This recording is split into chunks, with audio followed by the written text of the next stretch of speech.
Hello everyone, my name is Paddy. I am rerunning for the position of GUSA President in this week's elections. Perfect, so thank you for coming in today. So obviously you've been in the role for about 8 months now? Yes, since the 1st of July. Yeah, perfect. So why do you believe then that you should stay on in this role? I feel as though the experience I've had actually living and breathing the role will separate me from the rest of the candidates. I'll be honest, going into this role I'd had a good idea by asking previous presidents, speaking to the staff that we'll work with, but you never actually know what the day-to-day is until you actually do it. And I was actually really scared the first few months in the role. It's such a steep learning curve and you're never really sure if you're doing the right thing, so most presidents have a tendency to just do what's always been done because you know that's the way of doing things that has worked in the past. And I've seen that there's a lot of things that we've done this year which I think could be done a little bit better if we had a little bit more confidence at the time. And it is simply just because you don't want to, everyone that runs for this position loves GUSA with their core, and it's a case of you never want to be that person to ruin such a great organisation and to take a risk. But I think with that year of experience, I think it's just a case of I know where the risk can be taken now, and hopefully should change GUSA, but not just for the tomorrow, but hopefully a big change for the future. Mm-hmm. Would you say then maybe that it takes more than the standard year as GUSA President to maybe implement real change? Yes and no. I think each year the President should get better and better and better, and that's the beauty of the handover. I think it's just a case of now GUSA has remained the same for a good number of years with the student levels increasing, so I think it's just time now for a change that should be able to affect future years, and then we can continue. Obviously I'm not saying every president has to run for 2 years, because some people don't want to do that, and that's totally fair, but it's just a case of I think we have the position now to make a bigger change that should last for future generations. Okay. So then why do you believe that you're being contested then and you run for re-election? I think it's just a case of the GUSA Council have worked incredibly closely this year. It's 12 members that give their heart and soul to the association, and I feel it's a good thing that most of the positions this year are contested.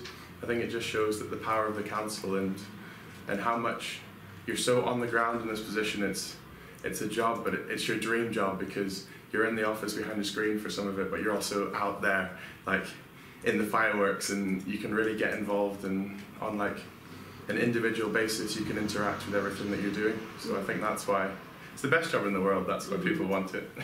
Perfect. Okay, grand then. So your manifesto mentions making GUSA more visible on campus. Yeah. Would you say that you have succeeded in maybe making or opening up GUSA to a new demographic of students? We've done what we can. So I think this year it's been a really good year for cross-campus.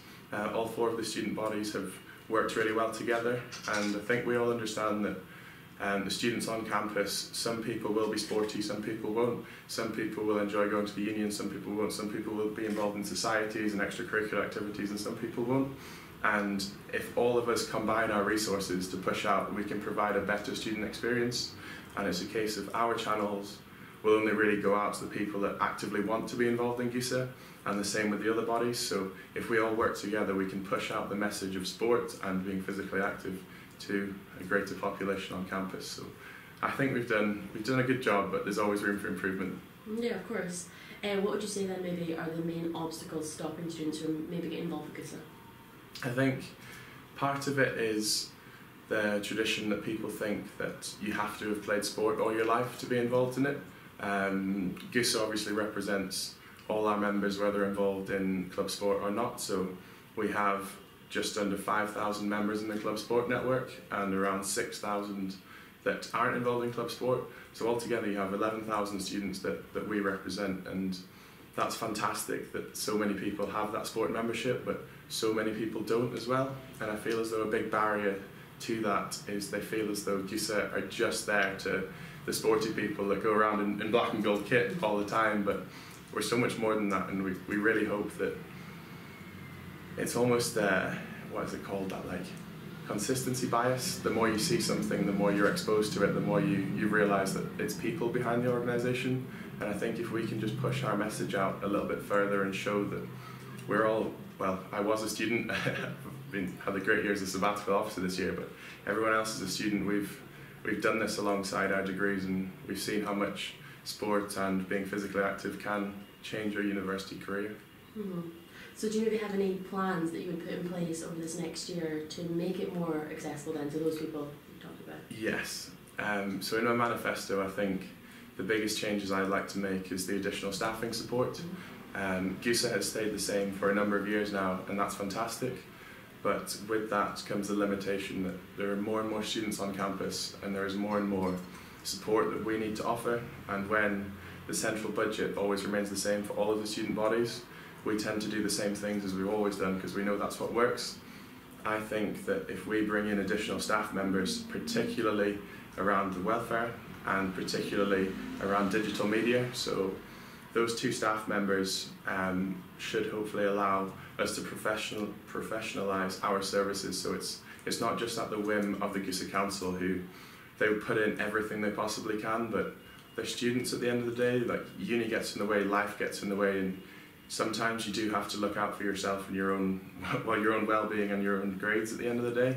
So I think if we added staff support, it would allow the council to thrive and to stick what they're good at in representing the student experience, and allow the staff to continue to push what we always do.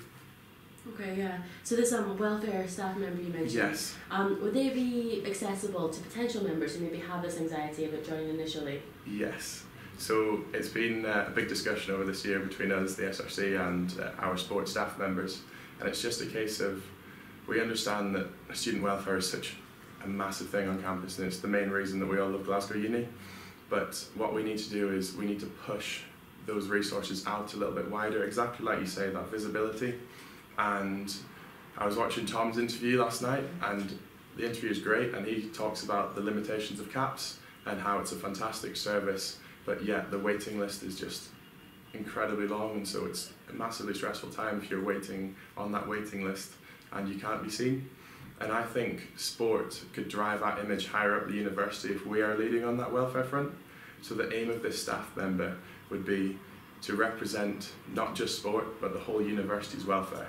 And so the staff member would sit in the active lifestyle team, be co-funded by sport and GUSA, and they would drive forward welfare initiatives through the values of being physically active. So it would be a case of, once that message is out there, we should be able to take referrals from CAPS, release some of the stress off CAPS. And you know what the university's like, you can't just commit to something straight away, but if we tried this for 1 year, just a trial to show if it would work, I really believe that that could be the future of driving welfare forward for us.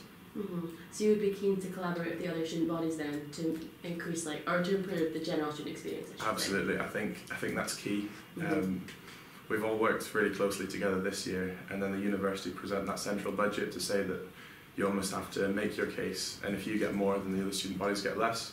And I think we've realised that unless we pool our resources, we will always be fighting.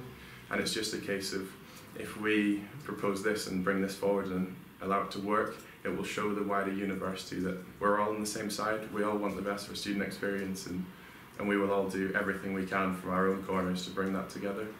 Okay, lovely. So one of the obstacles we haven't touched on as much is financial accessibility. Yes. So one of the things that comes up quite a lot is the £125 membership.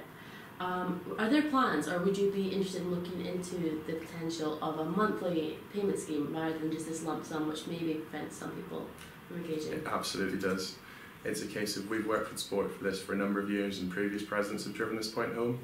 From a sport point of view, their problem is if people pay monthly and then cancel their membership, they effectively lose out on a massive income. And because they spend their budget effectively at the start of each year on facility hire for the clubs, for resources for all our members, they would effectively miss out on a lot of money of that. So I can understand the business point of view, however I do represent the student voice, and they've kind of said that there's no room for manoeuvre, they've said that, for that monthly options. However, what we'd like to do this year is like something called a hardship fund for sport. Mm-hmm. So just as the university offers a hardship fund, we would then, GUSA and sport would offer a hardship fund ourselves, so that people that really want to be physically active or join a club, or they're already part of a club and they're going on a training weekend or something like that, but money is just that one issue that's stopping them. And we've had it before in the past that people don't want to say that to your team, you don't want to, it's that kind of financial vulnerability, and it's almost something that you feel as though you have to deal with on your own. And it's just a case of just as the hardship fund at the university can change the lives of so many people, we will create a pot of money that allows students to apply for to help cover that membership cost, help cover their club subs, help cover the cost of training weekends and trips like that. And I think that's the first step in making this process a little bit easier, to help the people that need it the most, and then we can focus on helping the rest of those users and see if there's any way that we can sort of, the ideas that we've looked into so far, like a tiered membership option, so Club Sport could pay a different fee to people that just want to use the facilities. However, that does get a little bit complicated because obviously GUSA don't employ any staff apart from myself, so how would we split the funding for those Club Sport development staff and the travel and the fixtures administration? It's all ones that are up for discussion. Again, it's those things that have been the same for so long that we've never really looked at a bigger way of changing. And the short-term way of changing is that hardship fund for me. Mm-hmm. So you could say then maybe that one of the reasons that people who are less inclined to get involved with GUSA is maybe because there is this big commitment of the payment, £125. So obviously you have to really know that it's something that's going to suit you. So you touched on the idea of maybe differentiating the kind of membership you have. Yeah. So for instance, currently it's necessary to be a GUSA member to participate in GUSA affiliated sports. Is that something that maybe would be open to change in the future? I'd love to be able to drive that forward.